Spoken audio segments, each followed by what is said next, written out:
There are mysteries that haunt us not because of what we don't know, but because of what we can almost understand.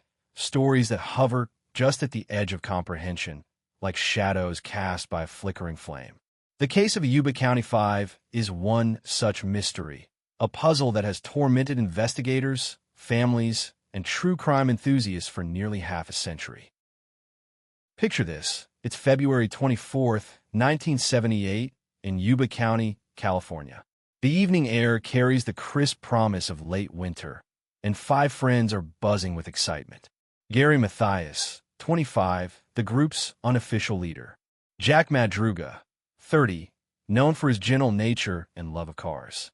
Ted Weiher, 32, quiet but deeply loyal to his friends. Bill Sterling, 29, always ready with a joke to lighten the mood. And Jack Hewitt, 24, the youngest of the group, with a smile that could brighten anyone's day. These weren't just friends, they were teammates, bound together by their shared love of basketball and their participation in a Special Olympics league. Four of the five men lived with mild intellectual disabilities, while Gary struggled with schizophrenia. But to anyone who knew them, they were simply five guys who genuinely cared for each other, who found joy in the simple pleasures of friendship and sport. That Friday night, they had plans. Big plans.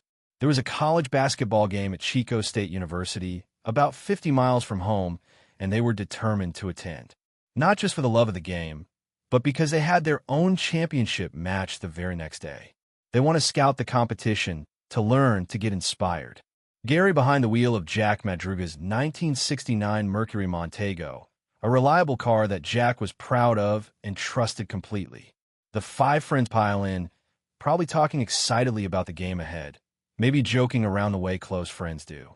Gary was the natural choice to drive. Despite his struggles with mental illness, he was the most experienced driver among them, and his friends trusted him completely. The game was everything they'd hoped for, an exciting match that probably had them discussing plays and strategies for their own upcoming championship. After it ended, they made one last stop, a convenience store near Chico, where security cameras captured them for the final time. They bought snacks, maybe some drinks for the ride home. They seemed happy, relaxed, completely normal. And then they vanished. Instead of taking the direct route home, a journey they'd made before, something led them onto Orville-Quincy Road, a remote mountain route that wound deep into the Plumas National Forest. Why? We may never know. Perhaps Gary, who sometimes experienced episodes related to his schizophrenia, became confused or disoriented.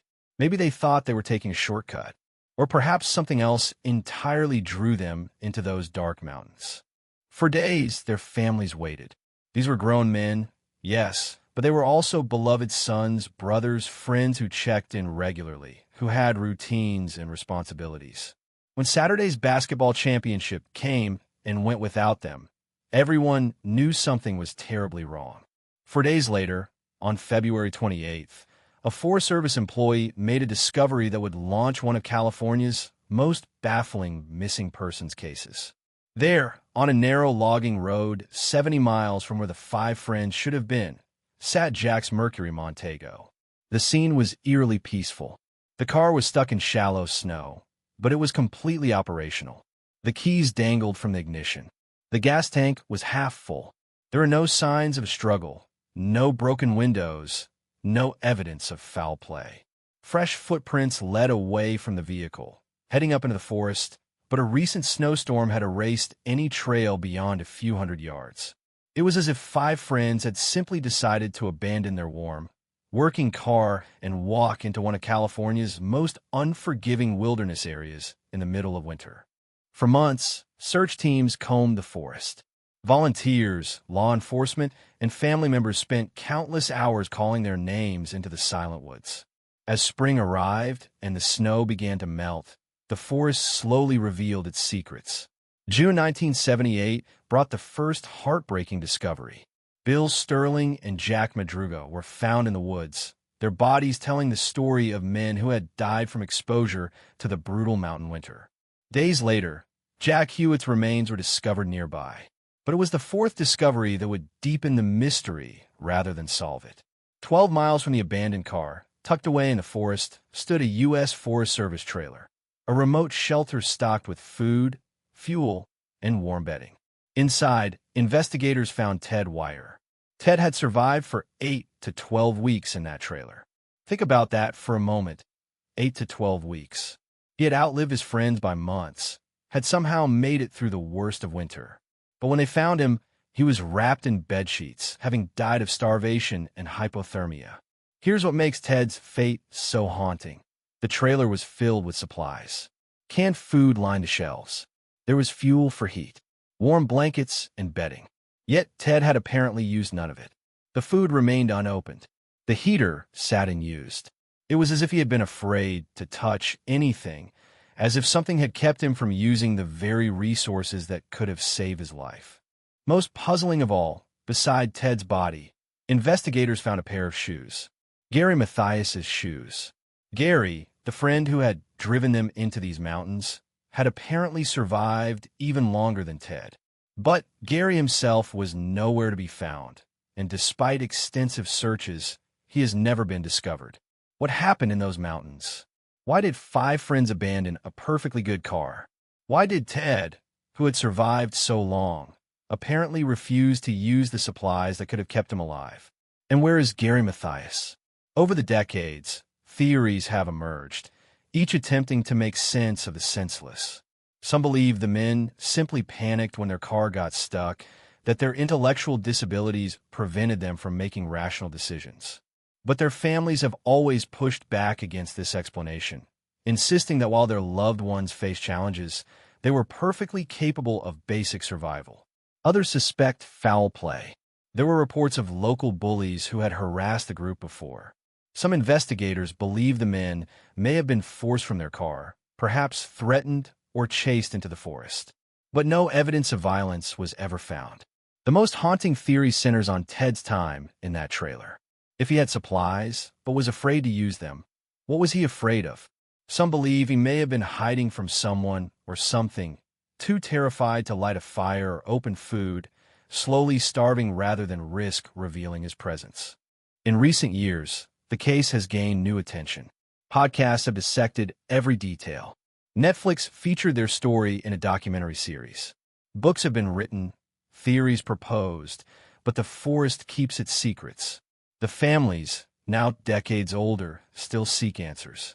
They remember their loved ones not as a mysterious cold case, but as sons who called home regularly, friends who laughed together, teammates who supported each other. Gary, who despite his mental illness was a trusted friend and capable driver. Jack Madruga, who was so proud of his car that he kept it in pristine condition. Ted, gentle and kind, who somehow survived alone in those mountains for months. Bill, with his ready smile and quick wit.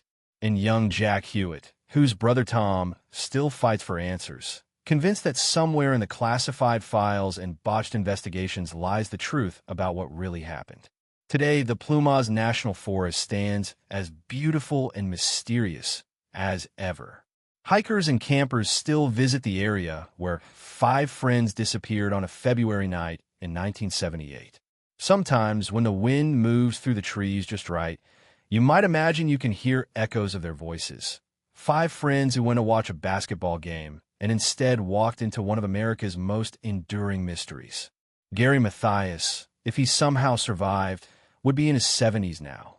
More likely, his remains rest somewhere in those vast woods, holding the final piece of a puzzle that has tormented investigators for nearly half a century.